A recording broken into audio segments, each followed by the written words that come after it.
दोस्तों, अगर आप भी अपने किसी भी काम में ध्यान नहीं लगा पा रहे हो और आप जानना चाहते हो इस ध्यान लगाने की असीम शक्ति को कि किस तरीके से किसी भी परिस्थिति में ध्यान लगाया जा सकता है, तो आज मैं इसके लिए आपको एक बौद्ध भिक्षु की कहानी के माध्यम से आपको आपकी समस्या का हल बताऊंगा। तो आज इस कहानी को पूरा देखें ताकि आप भी इस कहानी को सुनने के बाद आपकी समस्या से छुटकारा पा सकें।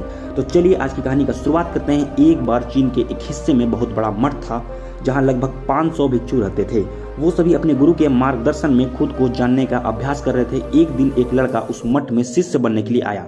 उसने मास्टर से कहा, मैं खुद को जानना चाहता हूँ, मैं सच की तलाश कर रहा हूँ, मैं पता लगाना चाहता हूँ कि सच क्या है। मास्टर ने उसकी ओर देखा और कहा कि तुम सच जानना चाहते हो तो तुम्हें अपना पूरा जीवन दांव पर लगाना होगा।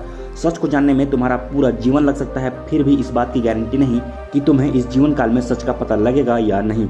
क्या इसके लिए तुम तैयार हो? शिष्य ने कहा, मास्टर मैं यहाँ पीछे मुड़ने के लिए नहीं आया हूँ, मैं इसके लिए तैयार हूँ। गुरु ने कहा, अगर ऐसा है तो तुम एक काम करो, इस मठ में 500 भिक्षु हैं, तुम उनके लिए चावल कूटने का काम करो। बस सुबह से शाम तक चावल कूटने का ही काम करो। जब तुम थक जाओ तो सोने चले जाओ, फिर अगली सुबह उठकर चावल कूटना शुरू कर दो।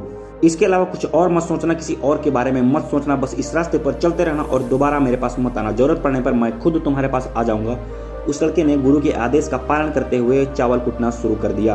उस मठ में 500 शिष्य थे। उन सभी को समय समय पर भोजन की आवश्यकता पड़ती थी, इसलिए वह बहुत जल्दी उठ जाता था और रात को देर तक चावल कूटता रहता था। जब वह थक जाता तो उसी कमरे में सो जाता जहां वह चावल कूटता था। वह किसी से बात नहीं करता था और ना ही उससे कोई बात करने के लिए उसके पास आता था। कुछ महीने तक चावल कूटते हुए उसके मन में पुराने विचार आते रहे। उन विचारों को कोई नया विषय नहीं मिला तो वह अपने आप ही मिट गए। धीरे धीरे उसके मन में विचार कम होने लगे। कुछ सालों बाद तो वह अपना नाम ही भूल गया। वह हमेशा चुप रहता, विचारहीन अवस्था में बस चावल कूटता रहता। उसने ना तो कभी ध्यान किया और ना ही कभी शास्त्र पढ़ा। मठ में बाकी शिष्य उसे मूर्ख समझते थे। ऐसा करते हुए 12 साल बीत गए। 12 साल बाद एक दिन मास्टर ने घोषणा की, अब मेरा आखिरी समय आ गया है और मुझे अपना उत्तराधिकारी चुनना है जो मेरे बाद मठ का मुखिया होगा। इसलिए मेरा कोई भी शिष्य जिसको लगता है कि उसे आत्म साक्षात हो गया है और उसने खुद को जान लिया है, तो रात को मेरे दरवाजे पर आकर इस दीवार पर कुछ पंक्तियां लिखें जिसमें जिंदगी भर का सारा अनुभव समाया हो। कई शिष्यों ने ऐसा करने के बारे में सोचा, पर मठ के प्रमुख शिष्यों में से एक वहां जाकर कुछ पंक्तियां लिखी। उसे बौद्ध धर्म का बहुत ज्ञान था। सभी शिष्यों को लगता था कि वही मठ का उत्तराधिकारी बन सकता है। उसने लिखा कि मन एक दर्पण की तरह है जिस पर विचारों और इच्छाओं की धूल जमा हो जाती है। इस धूल को हटाने के लिए ही ध्यान की जरूरत पड़ती है। जिसकी धूल हट जाती है और मन का दर्पण साफ हो जाता है, वो मोक्ष को प्राप्त कर लेता है। अगली सुबह जब मास्टर उठे और उन्होंने इन पंक्तियों को देखा और उन्होंने कहा कि किस बेवकूफ ने यह सब कचरा मेरे दीवार पर लिख दिया है। वह शिष्य जिसने लिखा था वह चुपचाप रहा। हालांकि उसने जो पंक्तियां लिखी थी वो ज्ञान से भरी थी, लेकिन यह सब किताबी ज्ञान था। वो शिष्य बहुत चालाक था। उसने पंक्तियां लिखी पर उसके नीचे हस्ताक्षर नहीं किए, क्योंकि वह स्वयं के बारे में निश्चित नहीं था कि यह सही है या नहीं, क्योंकि उसे आत्म साक्षात्कार नहीं हुआ था। गुरु ने पंक्तियों को पूरी तरह खारिज कर दिया।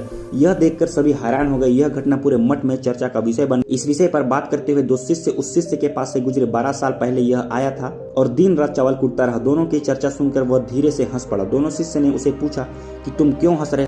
दोनों शिष्यों की नजर में यह चावल कूटने वाला तुच्छ सा भिक्षु था। किसी ने उसे ना तो कभी ध्यान करते हुए देखा, ना ही कभी शास्त्र पढ़ते हुए।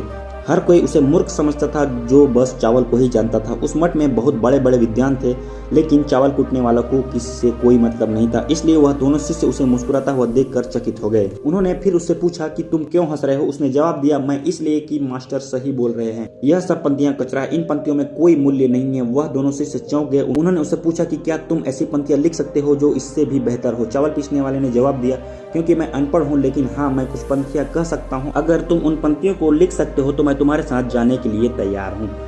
दोनों शिष्य ने कहा ठीक है। वे मास्टर के कमरे के पास गए और चावल कूटने वाले कुछ पंक्तियां बोली और दूसरे शिष्य ने उससे दीवार पर लिख दिया और पंक्तियों के नीचे लिख दिया कि चावल कूटने वाला। उन्हें लगा कि मास्टर इस पर गुस्सा करेंगे जो पंक्तियां उसने लिखी बहुत अद्भुत थी। और वह पंक्तियां थी, मन तो बस एक भ्रम है, ना तो मन है ना ही मन का कोई दर्पण है, और जब मन ही नहीं है तो धूल कहाँ से ठहरेगी। जो यह जानता है वो सच को जान गया है। जब गुरु ने यह पंक्तियां देखी तो वे आधी रात को उठे और चावल कूटने वाले के पास गए। वह सो रहा था। मास्टर ने उसे जगाया और कहा कि यह लो मेरी छड़ी और मेरे वस्त्र, ले जाओ, आज से तुम मेरे उत्तराधिकारी हो। लेकिन इस मठ को छोड़कर कहीं दूर चले जाओ, क्योंकि इस मठ में बहुत सारे विद्वान हैं जो खुद को तुमसे ज्यादा श्रेष्ठ मानते हैं और वो तुम्हें मार देंगे। वो इस बात को बर्दाश्त नहीं कर सकेंगे कि एक साधारण सा चावल कूटने वाला उनसे ज्यादा विद्वान निकला। तुम्हें वह सारा ज्ञान हो गया जो मुझे है।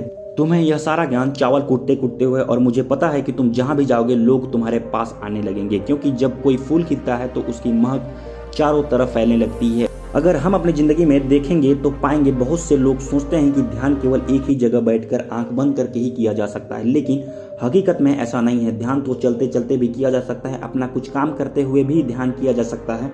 असल में ध्यान का मतलब है कि आप जो भी काम कर रहे हो उसे अपनी शिद्दत से करें, कि आपको अपने शरीर का ख्याल भी ना रहे, बिल्कुल उस चावल पीसने वाले की तरह जो चावल कूटते कूटते इतना मग्न हो गया था कि उसको खुद का कोई भी ख्याल नहीं रहा। उसने चावल कूटते हुए ही उसने आत्म साक्षात्कार प्राप्त कर लिया। हर समय वर्तमान में रहना और कुछ नहीं सोचना। मन तब तक ही है जब तक विचार है। जब विचार ही नहीं रहेंगे तो मन ही गायब हो जाएगा। जब मन ही नहीं रहेगा तो तुम अपने आप को अच्छे से जान पाओगे। असल में हमें वास्तविक रूप को जानने के लिए कोई अन्य साधना करने की आवश्यकता नहीं है। हम जो कुछ भी कर रहे हैं बस उसमें हमें पूरी तरह से खो जाने की जरूरत है। अपने काम में इस कदर से लीन हो जाओ कि आपका मन भी ध्यान बन जाए। इस तरह से आप किसी भी परिस्थिति में अपना पूरा ध्यान लगा करके आप खुद को पूरी तरह से बदल सकते हो। इस तरह आप उस चावल कूटने वाले की तरह आत्म साक्षात्कार प्राप्त कर सकते हो और अपनी जिंदगी में बहुत कुछ हासिल कर सकते हो। तो आज के लिए बस इतना ही, मिलते हैं अगले वीडियो में, तब तक के लिए बाय बाय।